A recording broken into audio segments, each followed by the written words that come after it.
Hello, my name is Tony Berard, and I'm going to talk about my rating system again. A little more detail this time. I was just introducing it in the first video. I don't know how many parts to the series this will be, but this will be part 2. Alright, so I've got this document open again, and you can get this document if you go to Amazon, amazon.com/author. If you know any author that publishes on Amazon, you can do this. This is how you go to their author page, amazon.com/author/ and my name is Tony Berard. All one word, Tony Berard. Like that. And when you do that, you press enter, and it'll take you to my author page. And the book I'm going to talk about is right here, The Performance Rating Algorithm and Tournament App, a faster algorithm than the ELO rating system. And you can click on it, or you can click on the cart, put it in your basket, and it'll be arriving at your doorstep shortly. Alright, so that's how you can get this book. I also wrote a math book, if you're interested in that. Points, lines, and conic sections, a sequel to college algebra. Anyway, this should be a new college course for mathematicians one day, and for other people that need the conics. Many branches of mathematics. Chemists, will need it. Physicists, engineers, This was a little short novel I wrote to showcase all my board games. I created a new goddess, the daughter of Casa. Her name is Syzygy. She created a bunch of board games in this book. And I wrote myself in as a character. I might do a video just on that. Anyway, this was a book I wrote for one of my board games about tines and barbs. Here I show the tines and barbs pieces as black and the chess pieces as white. This is Casa's Daughter as a paperback. This is Casa's Daughter as a Kindle edition. So you could get either one of those. Oh, and I have this blog set up, Fighting Chess. This was one of my chess variants, and I talked about it in Casa's Daughter.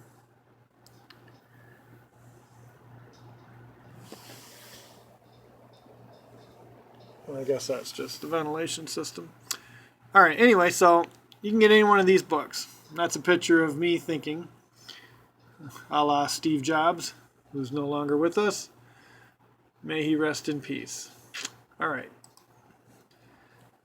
So, if you get the Performance Rating Algorithm Tournament app, you'll get this file.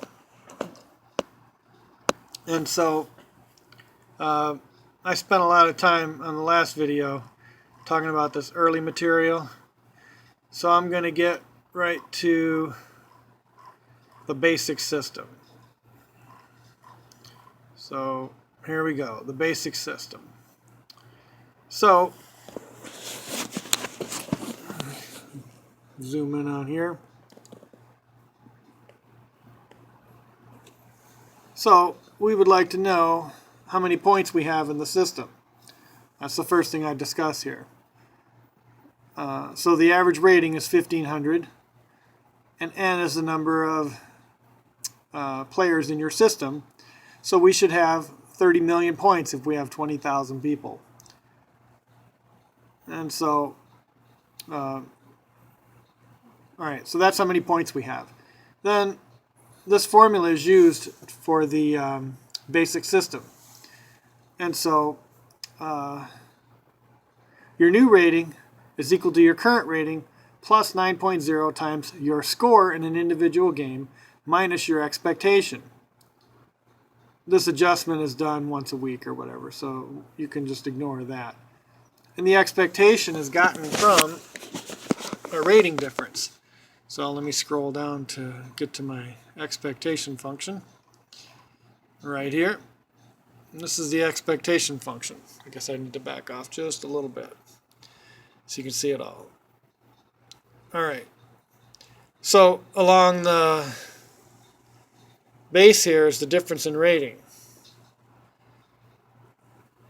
I didn't even label it. Oh, I labeled it X and Y.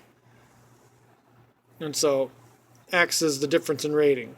So if you're 200 points higher in rating than your opponent in this game, then you would go up and you would see your expectation is 0.6. Therefore, your opponent's expectation is 1 minus 0.6. Let's say you're 800 points higher. Then you would go up and you're about 9.94 roughly. If you're even Steven, the same rating as your opponent, then your expectation is a half. So the game is expected to draw. So that's how this expectation function works. And so you find your expectation probability from that. So if you're evenly rated, your expectation we just looked up was 0.5. And if you draw, then 0.5 minus 0.5 is 0. 9 times 0 is 0. So your old rating, your current rating, is not going to get any points added to it if you score the same as your expectation. And so your new rating is your old rating. In other words, you did not gain or lose any rating points. If your score is higher than your expectation, then this 9 points of multiplier will add some points to this rating, and then that's how your rating will go up. So you need to consistently score higher than your expectation to raise your rating. If you lose a lot, then you'll be scoring lower than your expectation. Or if you draw when you're expected to win, then that will also lower, that will give a negative here, and it will, when you multiply it by 9, it'll cause your rating to come down. So your new rating will be your old rating minus some value. So that's how that formula works. And it's based on this expectation function. This expectation function was put together with parabolic arcs and line segments. So it's a little bit of a Frankenstein thing. At 1800 or higher, then it flatlines. Here, if you're more than 1800 below, then it also flatlines. And so your expectation is 0. So in other words, if you're 1800 points below someone that you're playing, you're not expected to win. And if you're 1800 points or higher than your opponent, then your expectation is 1. That means you're expected to win. If you lose, then you'll get punished more severely than if you were more lesser rated. The boosting system, I'm not going to talk about. I briefly mentioned it in the other video, but I have some theory you can see here about it. Also, not going to talk about the simulation. The simulation was just a way I used to find the rating system. So we're going to assume the rating system is good because I've seen many good things come of it. Alright, so I talk about ELO's system for a moment and the performance of my algorithm versus it. Then we get to some graphs here. In my simulations, I had players that were fixed at a certain rating. They wouldn't ever learn anything. They wouldn't ever lose knowledge on anything. They would just stay right there. And so this was a 2800 player. So this is their inspect line. And y equal 2400. So they passed. This person didn't even pass 2400. They needed to get to 2700 to be in spec. So this shows that a 2800 player cannot achieve his or her true potential against a standard population. You have to be against an elite population. Eventually, you can see this is sloping upwards. Eventually, that player might get there. But when being rated against a standard population, it's hard to tell. So, see the boosting system there. I got the boosting system going on there too. So, what else do I want to talk about? This was various players in spec. I did a lot of testing in my rating system, and that's what all this is. Just showing how good it is. This shows you how good the boosting system is compared with the other one. So this was another run of the whole simulation set to 600 games. We could see more of the asymptote, but by game 600 the population is hovering around 99% in spec. So there's not very many people out of spec anymore. But it still takes quite a few games. The ELO rating system literature will tell you all you need is 30 games to get in spec. That's not true. This system is much better, and it took a lot more than that with this system. Even with a boosting system, an enhancement, to pull it down, to get these out of specs out of there. So, but they didn't know how to test their system, I guess, the ELO rating system. All right, this made me laugh when I saw it, but anyway, the boosting system is fighting with the other system because you can see the regular rating system, the basic system, is bringing the out of specs down, but then the boost wrecks things, and then the rating system's trying to pull it down. Boost wrecking things, then down. Then the boost is not hurting it so much after some point, but eventually the regular rating system does win. So, all right, what is that?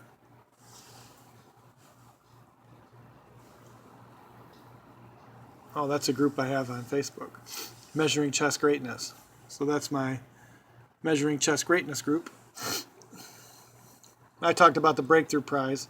I tried to enter this rating system in the Breakthrough Prize. You have to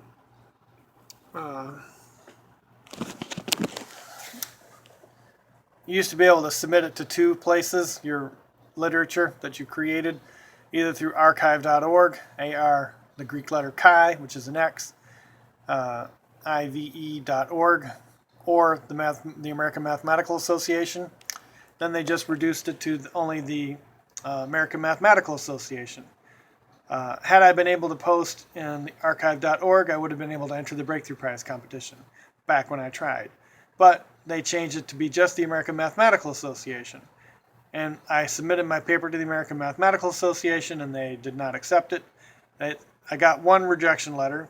It said that my paper does not meet their publication standards, something like that. So I emailed them back with the link that they had sent me, and I asked, well, where in my document did I not meet your publication standards? And do you have any publication standards that I can read so that I can improve my paper? I got no response, nothing. You would think that they would want people to submit to their publication. That is what they do, they publish. So if they box somebody out like me, you know, why don't you tell me what your publication standards are? They did not. They did not respond. So I was boxed out of the Breakthrough Prize competition because I could not get my paper submitted to the American Mathematical Association. And you can't publish anywhere else. It has to be published there and there only. And so I decided to publish my paper eventually on Amazon. So now I'm no longer eligible to enter the Breakthrough Prize competition because I published my work now somewhere other than the American Mathematical Association, who would not take it. So if you were watching this video, you have the chance to get my paper. I already showed you how to get it. All right. The tournament app. Okay, so this is me asking people to help me, which hasn't happened yet. I show them how you can send me a tournament. No one has sent me a tournament. Anyway, this is the formulas for the rating difference. And I talk about the ratings law of large numbers. In a big tournament, you get the more benefit of the ratings law of large numbers. Oh, the P0 scores. Now this is important. Well, all of it's important, but this is what I'm going to talk about next. The P0 scores.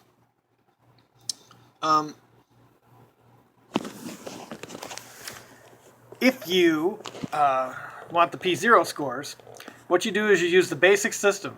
I showed you what the formula was and the expectation function.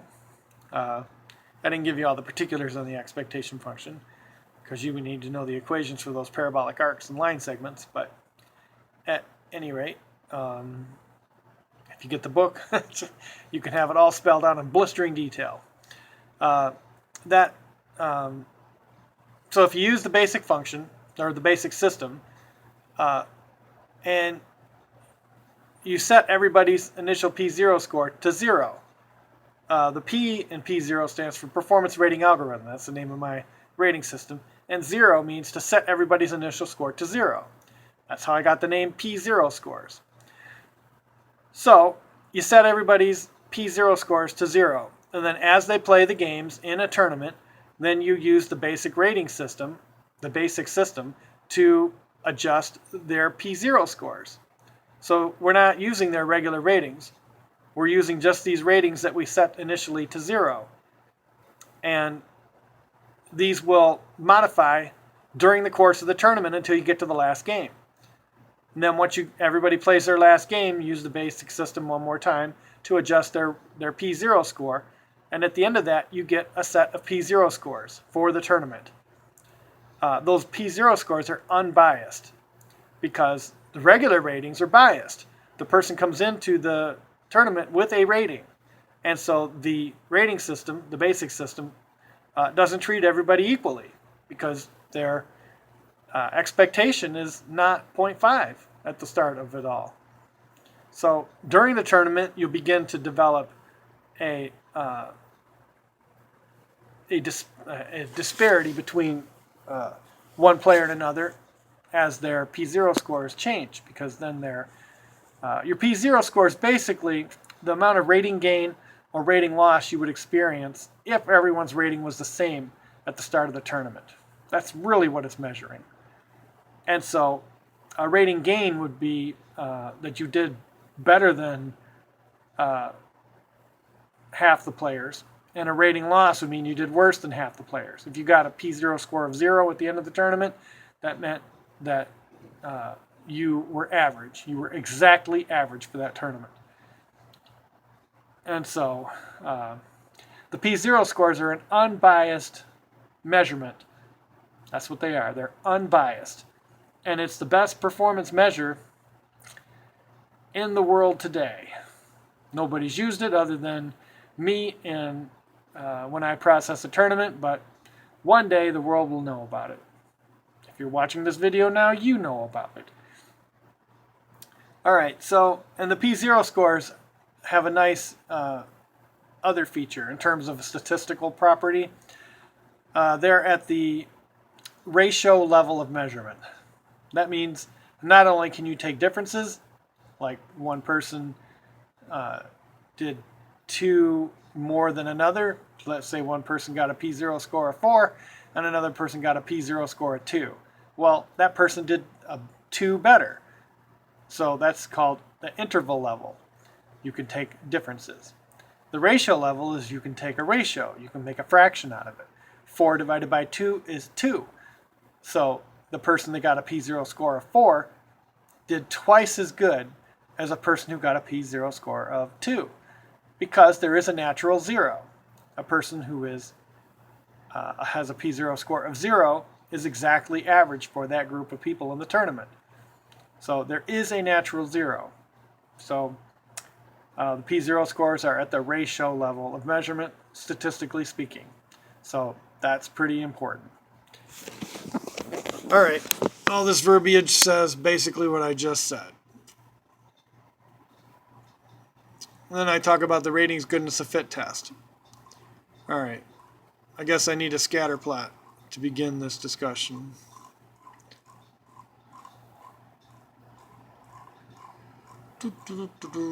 Scrolling down. One would think I would have put a scatter plot nearby. Here's one. All right. So this was the World Cup 2013.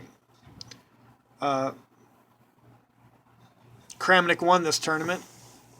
You can see that his performance was here, and so he got about a 28 whatever. Well, that's 29.36. That's 28.36. That's not halfway between.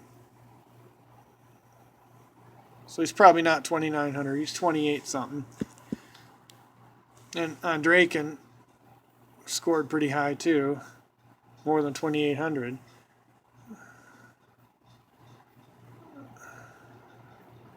$27.36. So right about here.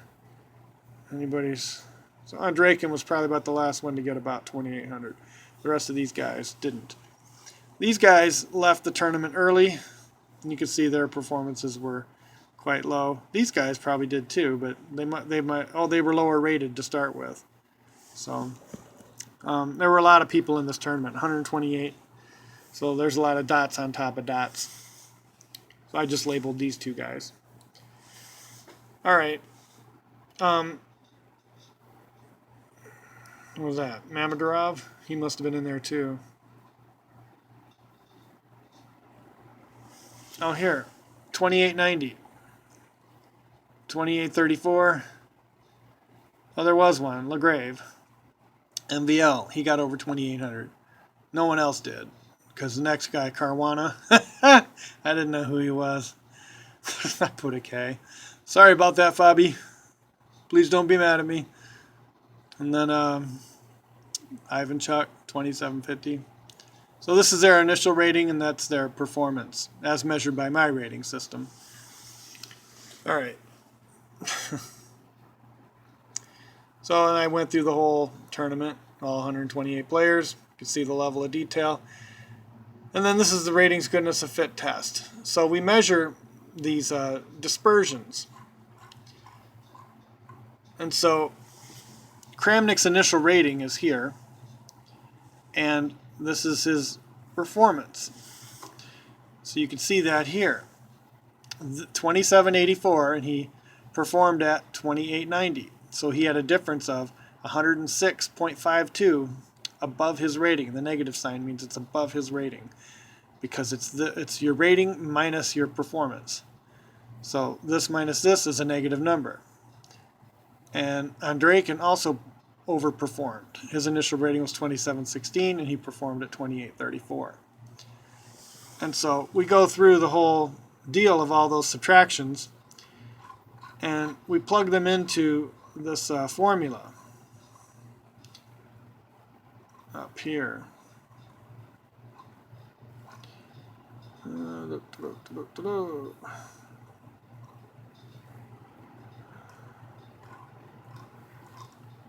I thought I had it nearby. I guess I didn't. I know I saw it.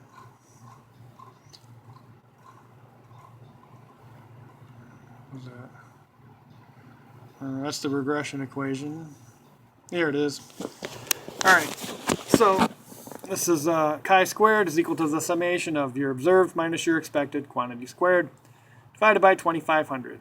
I showed in the first video how I arrived at 2,500. And the regular equation, this is an E. But the E can change based on the ratings of the players. So if I fix it at 2,500, then I get a very stable test statistic.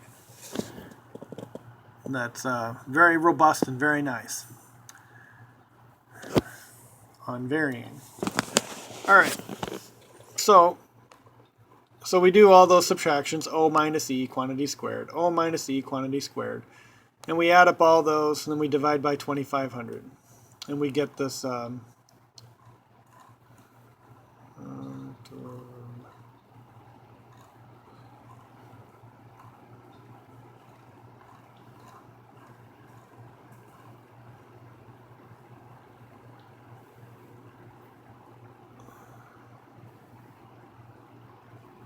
here. This is a statistical test that I ran. So the null hypothesis, H0, this should be a subscript, but my typography did not allow for subscripting. So HO, the players all performed to expectation, and HA, the alternative hypothesis, the players did not all perform to expectation. So I looked up the critical value. In my previous videos, I talked about that I coded them all in from Microsoft Excel. I got a bunch of chi-squared scores. So all it has to do now is look up the number of players, and you get this chi-squared score. This is the top 5%. This is the lower 5%. So usually if you test below the 5%, then your suspicions can be aroused. You have to make sure fraud didn't go on. But because, you know, these are chess tournaments, I know it's not, but still I put it in there as a mark of a good scientist. So this was our test statistic, 352.556. That was calculated from all these observed minus expected quantity squared. Add up all those and divide by 2,500. And we get, when we do that, we get 352.556. I had my program do all that for me because that 128 players, subtracting and squaring, summing it all up, and then divide by 2,500, that's a lot of work. So the program can do it no problem for me. So we compare that to this, and we see that this is in the above that. Right, Goodnessoffit tests are always right-tailed, so I only have to check if this is more than this. And it is, so it fails. The test statistic exceeds the critical value. The players did not perform as expected. So, if a tournament fails the ratings Goodnessoffit test, then that gives the ratings administrator license to adjust ratings. But it shouldn't be just done automatically. One should do an investigation to find out why the tournament failed. There was a U.S. championship that failed, and Wesley So performed under expectation, and Sam Sevian performed well above expectation. And they drew their game or something. If Wesley So would have won that game, that would have brought him in spec.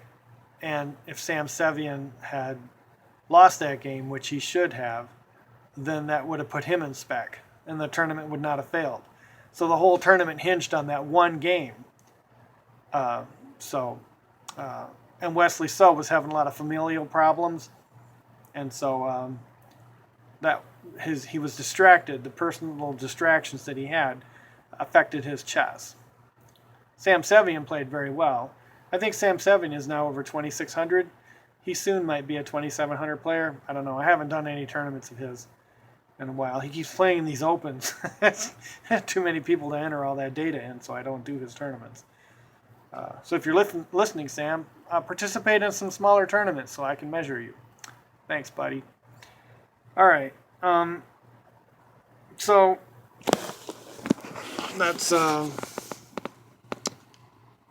pretty much all I have time for today. So we'll discuss more about the,